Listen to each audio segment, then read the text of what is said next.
Hey everybody, welcome on into the Delmarva Sports Insider, your top team for live and local sports here on the shore. I am Sports Director Brandon Bosser. What is up? It is yours truly, Devin J. Martin. Welcome into the show. We got a lot to get into tonight, as we always do, Brandon. Yeah, that's right. We're not going to talk about the NFL draft, although I think we can agree the Eagles have done pretty well for themselves. Oh, yeah, I love so the picks far. they made. I love the picks they made. But what a week on the shore that we have seen. We saw a couple of teams really start to separate themselves from the rest of the pack this week. And we also have some teams that have shown a lot of grit, tenacity, heart, and great execution. So we're going to get into them right now. Yeah, that's right. We've got a lot of baseball to get into tonight first. The top team separating themselves from the pack. Today we had another fantastic game between Cape Henlopen and Lake Forest in Felton, and the home team jumped in front early. Jonathan Tyndall standing in the box, a two-hopper.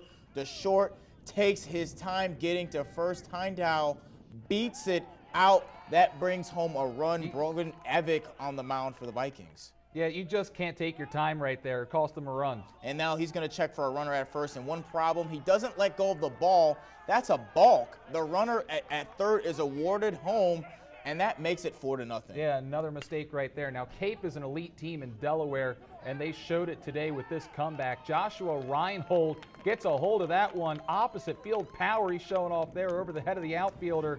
That's going to plate 2 runs for the Cape Henlopen Vikings. Now, Austin Rue going to step in the box, slashes this one out to right. It's a parachute job down the line, and that is a fair ball, and in comes the tying run. And just like that, the Vikings have made this an even game. Just shows you just how potent this offense can be. Cape would add on 4 more runs. They led 8-6, bottom 7, 2 outs, and the tying run at the plate. See you later. 3-2 pitches swung on and missed. Timothy Hitchcock comes in and tosses 4 innings in relief with 9 punch-outs. I was just trying to pump strikes. I know we got the best defense in the state. I know they're going to make plays. I got to trust my boys. That's just went out there and threw strikes. I had all the confidence in the world we were coming back. I mean, we don't let down to anybody. So a great win for the Vikings today. That's 9 wins in a row, and they are 10-2. A great game in Felton, but our next game, not so competitive. The Laurel Bulldogs taking on the Sussex Tech Ravens.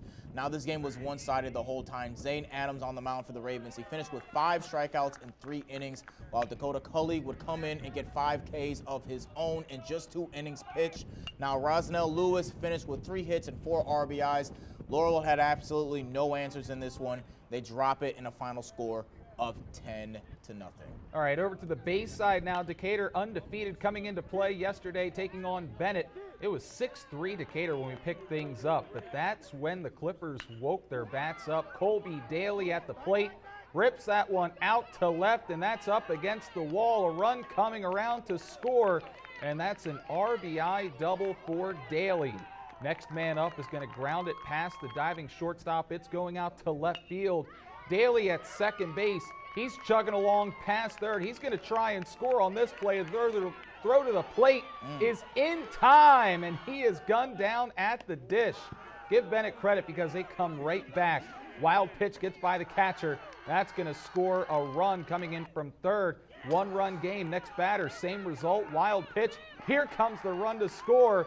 Sliding in under the tag, and we are tied at 6. Can't have those mistakes. Later on in the inning, bases loaded for Jaden Dillard. He grounds it to short. The throw is coming home, but it's wide. Here comes another runner in there. The error allows 2 runs to score. Clippers are the first team to beat Decatur this season. What a game this was as the Clippers take it over previously unbeaten Decatur. For the game, we was talking about effort and making sure we stayed in this game throughout the whole 7 innings. It means a lot. We just ended this streak, and, you know, we're a family. As long as we stay that way, we're winning a lot of games this year.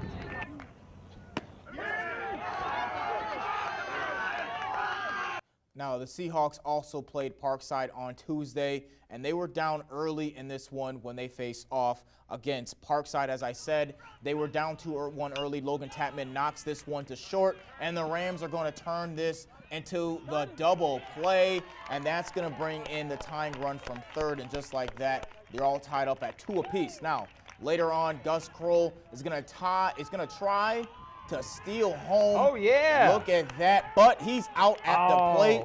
2 back-to-back games where they were they try to steal You're home. going to try and steal home. You better make it. Exactly. And now Parkside tries to pick off Caden Shockley at first, but he's safe at the bag. That's a huge stop for the Rams as they keep that game tied at 2.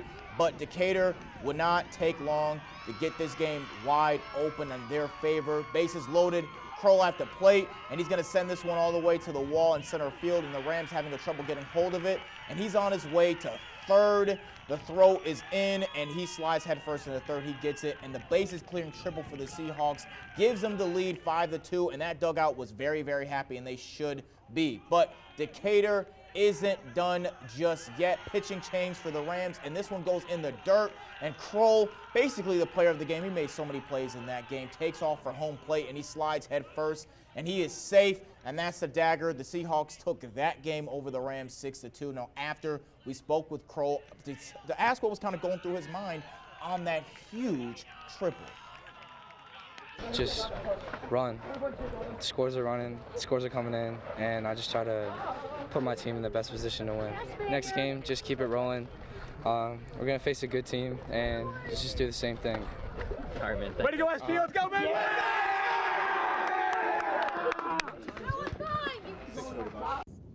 All right, so Devin, I'm not too sure what to make of the Bayside South right now. All I can think that we can agree on is that we know who the top 3 teams are: Decatur, Parkside, and Bennett. Yep. Because they all seem to be beating up on each other. Bennett takes down undefeated Decatur. Decatur beating Parkside, and Parkside beat Bennett a couple of weeks back. What do you think? I mean, as you said, you can't really pick one if they're all just kind of, canceling each other out. It's like rock, paper, scissors, So I don't know who's really the best, but I mean, I was at the game between Decatur and Bennett, and obviously when Decatur lost, and I think I would still have to, if I had to choose one, I would still probably say the Seahawks, because even in that game, those were self-inflicted errors. It wasn't, I didn't, obviously Jai Sample was really, really good for Bennett as he's been all year. I mean, he had 9 Ks, and I think he had 2 for 3 from the field in terms of batting average, and then also 2 RBIs, and it was hitting 90, throwing 90 miles an hour fantastic player for Bennett. But still in that game specifically, the Seahawks had that one in the bag, but it was 4 straight runs, purely Seahawk errors, just mistakes, all miscues, all errors, where it wasn't that Bennett's batting was so great or pitching was just so phenomenal where they just came back. It was really the Seahawks kind of opened the door, but the Clippers were good enough to kind of capitalize. Yeah, and that's the thing about a lot of baseball teams right now, especially at the high school level, is limit your mistakes. Right. The team that limits their mistakes more than likely is Right. going to win these games when it comes down to teams Right. that are at the same talent level as Bennett, Parkside, Decatur are. Instead of just beating yourself. Yeah, exactly. Kind of like in football in this area. Limit the turnovers, you're probably going to win the game. Limit the mistakes. How many runs did we just see in those highlights scoring on balls that went to the backstop from the pitcher to the catcher? At least 4, at least 5, 6, and then also as well in terms of in the outfield where there was catchable balls, but they just couldn't come up with it fast enough, and that gave up extra bases, which led to RBIs later on. Yeah, exactly. But right now, it's hard for me to say who the best team is between these 3. When Jai Sample's on, it's Bennett. If Parkside is, limiting their mistakes, and Parkside does a great job playing as a team. John Smith, one of the better pitchers in the Bayside as well. They could beat you at any point. And Decatur has also proven that they can beat pretty much any team out there in the Bayside. So it's going to be a lot of fun come playoff time. One more thing, Cape Henlopen hosting the top team in the state of Delaware tomorrow. We'll talk about that a little bit later on in the show.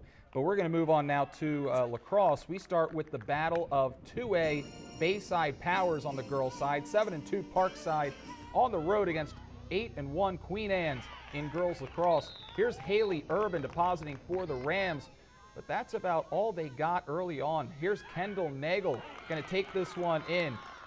She fires it through traffic. Nice dodge there. And from then on out, the defending 2A state champs were off and running. Jessica Wright zipping through the Ram defense. She gets the goal.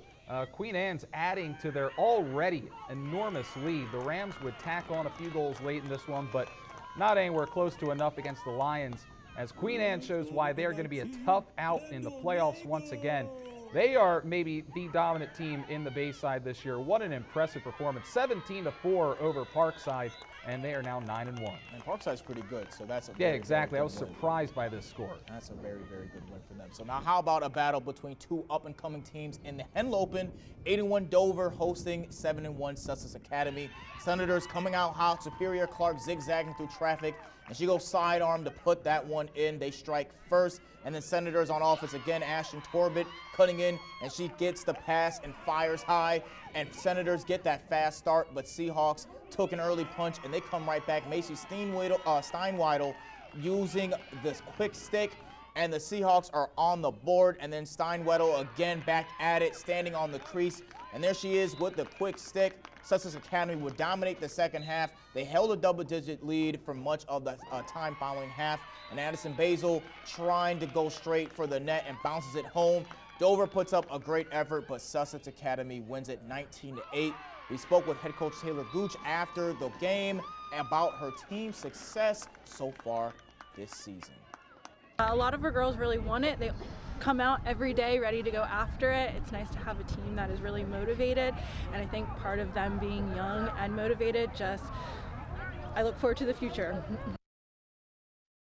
And moving over to the boys' side now, CR hosting Cape. Henry D'Ambrosi putting that one in the net, and Cape was off and running.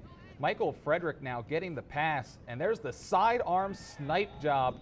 Cape expanding their lead, and CR had absolutely no answers for the Vikings in this one. Jacob Schell gets by his defender, goes top shelf there, and the Vikings make it 11-0. We're not even at halftime yet. The Vikings showing off good ball movement right here as Charles Fritchman gets in on the scoring. Cape would control this game from start to finish. They take it by a final score of 19-3. They are clearly one of the best teams in all the state of Delaware, dominating all 6 in-state opponents that they have faced. But the big test is coming up on Tuesday, folks. Can't wait for this one when the Vikings will host Salesianum.